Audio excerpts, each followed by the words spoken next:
تقبل الله منا ومنكم عيد مبارك علينا وعليكم. تقبل الله منا ومنكم عيد مبارك علينا وعليكم. صمنا أياما أحلى الأيام يا ربي أعدها كل الأعوام. صمنا أياما أحلى الأيام. পবিত্র ঈদুল আজহার নামাজ সকাল ৮টার সময় অনুষ্ঠিত হইবে। ঈদ মুবারক, ঈদ মুবারক, ঈদ মুবারক। সম্মানিত প্রিয় এলাকাবাসী, আসসালামু আলাইকুম everyone, welcome back to my channel. আপনারা সবাই কেমন আছেন? আশা করি আল্লাহর অশেষ রহমতে ভালো আছেন। আমরাও আলহামদুলিল্লাহ ভালো আছি। সবাইকে ঈদ মুবারক। তো আজকে চাঁদ রাত, তো চাঁদ রাত বরাবরের মতো সবসময় আমার কাছে খুব বেশি ভালো লাগে। তো বাহিরে মাইকিং চলতেছে যে কখন আমাদের এখানে তো ঈদগাহ মাঠ আছে, ওখানে নামাজ আদায় হবে ইনশাআল্লাহ। আর আজকে আকাশে ঈদের চাঁদ দেখা যাচ্ছে। পবিত্র ঈদুল আজহার জামাত আমাদের সমাজে যাবার সময় আপনারা এরপর বাবা যাচ্ছে অফিসে, আর আমরা এখন ঈদের জন্য সব রুমে রুমে বেডশিটগুলো চেঞ্জ করে নিব, ক্লিন করে নিব। তো আমার বোনরাই মেনলি এগুলো করতেছে, আমি তো এমনি একটু হেল্প করেছি। এরপর গিয়ে আমি ভিডিও এডিট, ভয়েস ওভার সেগুলো দিতেছিলাম। তো এখানে আমার বড় বোন নামাজ আদায় করে নিচ্ছে, আর এখানে হলো তারা ঘরটাকে ক্লিন করতেছে, যে সেটার ভিডিও আমি একটু একটু করে এসে এসে করতেছি। তারপর আবার সাইড টাইড পরিষ্কার করে মুছে নিচ্ছে আর কি। তো ঈদের সময় তো এগুলো সব সময় আমাদের ঘরে করতে হয়, আমি জানি না অন্যরা করে কি না। আই থিঙ্ক সবাই করে এই ধরনের কাজগুলো, ঘর পরিষ্কার করা, বেডশিট চেঞ্জ করা, তারপর কার্টেন চেঞ্জ করা। তো এরপর আমরা একটু বাখুর ধরিয়ে নিচ্ছি। তো বাখুরের স্মেলটা তো আমার কাছে খুবই ভালো লাগে, আমি এটা মক্কা থেকে এনেছিলাম। তো ওটা ধরিয়ে নিচ্ছে। এরপর আমি আপনাদেরকে পুরাটা রুম দেখাচ্ছি। এটা হলো আমাদের রুম আলহামদুলিল্লাহ। তো এটাকে ক্লিন করা হয়েছে, এখন অন্যান্য রুমগুলো ক্লিন করা হবে। তো এরপর রাত বাজে এখন প্রায় 10টা, 10:30। তো আমি এখন নিচে যাচ্ছি রান্না বান্নার জন্য। প্রথমে রান্না করব ডাল, আলু ভাজি, ভর্তা করব চিংড়ি দিয়ে। এগুলো শেষ করে তারপর অন্য কাজ। এদিকে রান্নাটা বসিয়ে এরপর আমি যে আমরা যে ইফতারি করেছি সব কিছু ধুয়ে নিব, কারণ কোনো মহিলা নেই। এগুলো ধুয়ে নেওয়া, তারপরে দেখেন চুলার সাইডের কি অবস্থা, এগুলো সব ক্লিন করে তারপর আমি অন্যান্য কাজ করব ইনশাল্লাহ। প্রথমে আগে আমি রান্নাটা এবং রান্নাঘরটা খুব ভালো করে ক্লিন করে নিয়েছি, তারপর ঈদের জন্য প্রিপারেশন নিব ইনশাল্লাহ।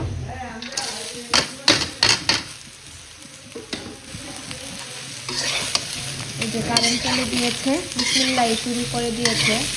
আর কুরবানির সময় তো সবসময় কারেন্টের প্রবলেম থাকবেই। আর এখন আমরা আজকে একদম হালকা পাতলা ডিনার, কারণ যেহেতু কালকে কুরবানি, এই জন্য একদম হালকা পাতলা সব কিছু রান্না করতেছি। আর এখানে লতা দিয়ে শুটকি হবে, আমি ভুলে গিয়েছি। তো লতাটাকে সিদ্ধ করে রেখেছে, এখন শুটকি দিয়ে রান্না করব। ডিনার রান্না করতে করতে হঠাৎ করে চিন্তা করলাম যে পোলাও চালটা ভিজিয়ে নিই পায়েসের জন্য, তাহলে তাড়াতাড়ি হয়ে যাবে সিদ্ধটা পায়েসের। এই যে এখানে আলাদা কিছু বাজার করা হয়েছে শুধু আমার জন্য।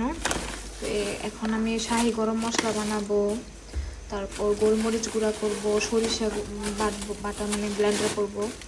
সব কিছুর জন্যই আসলে বিশেষ করে এই মশলাগুলো বের করি। সাথে পায়েস, নুডলস, সেমাই এগুলো আনা হয়েছে, অনেক কিছু আনা হয়েছে আজকে বাজারে। এটা আলাদা করে করেছে মাম্মা, আর বড় পেঁয়াজ রসুনের বাজারগুলো আলাদা করেছে। এটা কি? এটা হলো তেঁতুল,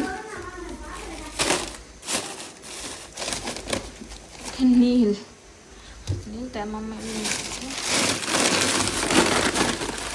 এদিকে আমাদের ড্রয়িং, ডাইনিং এগুলো ক্লিন করা হচ্ছে, আর এদিকে আমি আপনাদেরকে দেখাচ্ছি যে আমার রান্না প্রায় কমপ্লিট, শুধু ভর্তাটা করতে হবে একটু পরে। আর এদিকে এই যে দুধগুলো বের করেছি ফ্রিজ থেকে, কারণ পায়েস যেহেতু করা হবে আর ফ্রিজটাও খালি হবে। দাম 7,000 টাকা কেজি। আমরা কথাবার্তা বলতেছি যে এলাচের দাম যে বেড়ে গিয়েছে, তা আমার বোনরা কিন্তু উপর থেকে রুম ক্লিন করে তারপর নিচে এসে পড়েছে।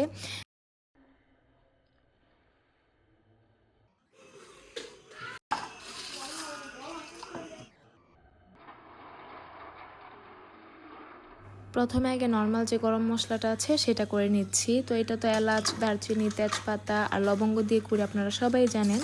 তেজপাতাটা একটু পরে দিই, আগে ওই মশলাগুলো ভেজে নিই, তা না হলে ওই মশলাগুলো তো একটু হার্ড, সেজন্য পুড়ে না। কিন্তু তেজপাতা যেহেতু মানে পাতা, সেহেতু এটা পুড়ে যায়।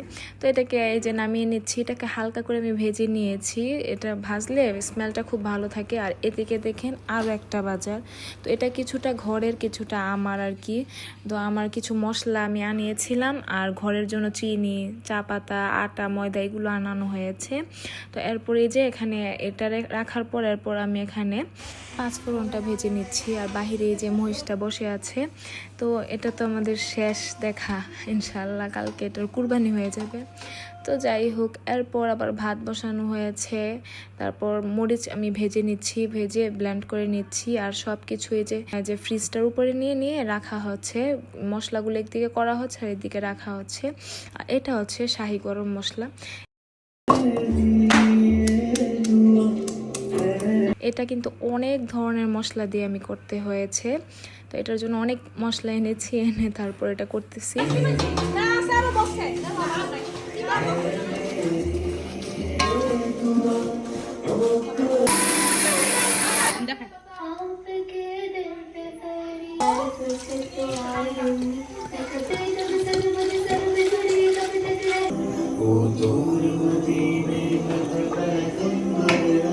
মশলাগুলো ভেজে দিয়ে আমি এখন পায়েস রান্না করতে বসিয়ে দিচ্ছি চুলায়। প্রথমে আমি দুধটা কিছুক্ষণ একটুখানি গরম করে নিয়ে এর মধ্যে চালটাকে হাত দিয়ে ভেঙে দিয়ে দিয়েছি। আর আমার বোন এদিকে মশলাগুলো ব্লেন্ড করে করে বক্সে বক্সে ঢুকিয়ে নিচ্ছে।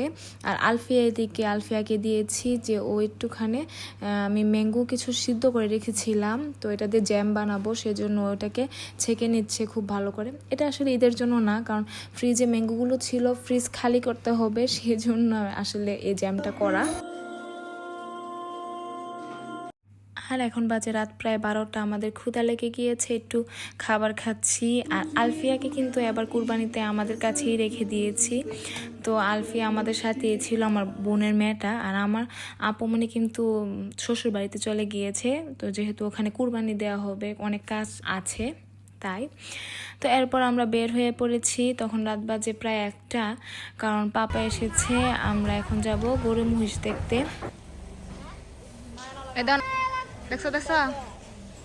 আমরা সবাই বের হয়ে পড়েছি, শুধু মাম্মা আর ভাবি ছিল ঘরে।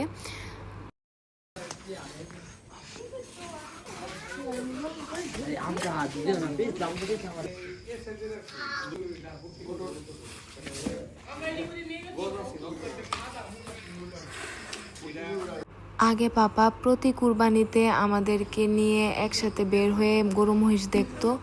গত বছর তো একদম বের হতেই পারে নাই, কিন্তু এবছর আলহামদুলিল্লাহ তো আমার কাকার বাসায় এসে গরু মহিষটা দেখে গিয়েছে, পাশাপাশি আমার আরেক কাকার বাসায়ও গিয়েছে গরু মহিষটা দেখতে। তো আলহামদুলিল্লাহ অনেক ইমপ্রুভ হয়েছে।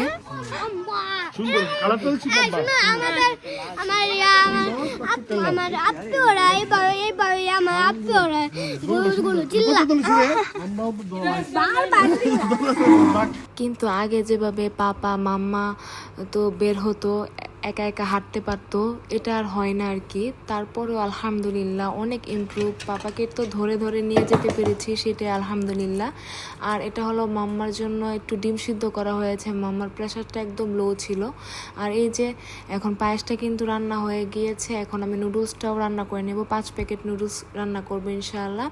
আর পাপা আর মাম্মার জন্য পায়েসটাতে আমি জিরুকেল দিয়ে আলাদা করে করেছি, আর ঘরের জন্য আলাদা করে।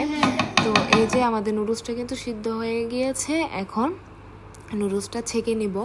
তো ঈদের সময় চাঁদ রাতে কিন্তু আমি অনেক বিজি থাকি, তারপর অনেক কিছু আইটেম রেডি করি, কিন্তু কুরবানিতে তেমন কিছু রেডি করা হয় না, কারণ কুরবানিতে আমাদের ঘরে মাংসটাই বেশি খাওয়া হয়। আর এরকম সেমাই, পায়েস, নুডলস এটা সকালের দিকে অল্প একটু খাওয়া হয়, বেশি একটা খাওয়া হয় না। তো এই যে নুডলসটা আমি একদম নর্মালভাবে রান্না করেছি, বেসিক যেভাবে রান্না করা হয় সেভাবে রান্না করেছি, কোনো স্পেশাল কোনো ধরনের মশলা ইউজ করি নাই। তো এই যে আলহামদুলিল্লাহ নুডলসটাও রেডি আর পায়েসটাও রেডি। এখন আমি সেমাইটা রান্না করব, আর ম্যাঙ্গো জ্যামটা এটা আমি রেডি করে একটা বক্স করে রেখে দিব। তো ম্যাঙ্গো জ্যামটাও আমি এটার মধ্যে শুধু ছেঁকে চিনি দিয়ে দিয়েছি, অল্প একটু লবণ, ভিনেগার দিয়েছি। আর সেমাই তো আপনারা সবাই জানেন সেমাই কীভাবে রান্না করতে হয়। তো সেম সেমাইটাকেও আমি অর্ধেকটা পাপা মামার জন্য জিরুকেল দিয়ে করেছিলাম। তারপর আমার বোন মশলাগুলো তো গুছিয়ে নিচ্ছে, ওর কাজগুলো অন্য পাশে করতেছে, আর আমি আমার কাজ। তো এই যে দেখেন আমার বোন মাশাআল্লাহ সবগুলো মশলা ব্লেন্ড করে নিয়েছে, গ্রাইন্ড করে নিয়েছে, যেটাই বলেন। এই যে জায়ফল, জয়িত্রী, আর এগুলো হলো ভেজা মশলা, বাদাম, তারপর সরিষা, তারপর এগুলো সব ব্লেন্ড করে নিয়েছে। তো এরপর আমি আমার বড় বোন যেহেতু শ্বশুরবাড়িতে, চিন্তা করেছি যে ঈদের দিন যেহেতু মাংস নিয়ে যাওয়া হবে, আমার বোনের জন্য একটু দিয়ে দিই। সেই জন্য আমার বোনের জন্য একটু বক্স করে নিচ্ছি, নিয়ে আমি আমাদের খাবার রেডি করতেছি, রাতের ডিনার। আর আমার বোন এগুলো ক্লিন করে নিচ্ছে, মানে জায়গায় জায়গায় রেখে দিচ্ছে আর কি। তো এই যে এখন আমরা সবাই খাওয়া দাওয়া করে নেব। আজকের মতো এ পর্যন্ত। আল্লাহ হাফিজ, আসসালামু আলাইকুম।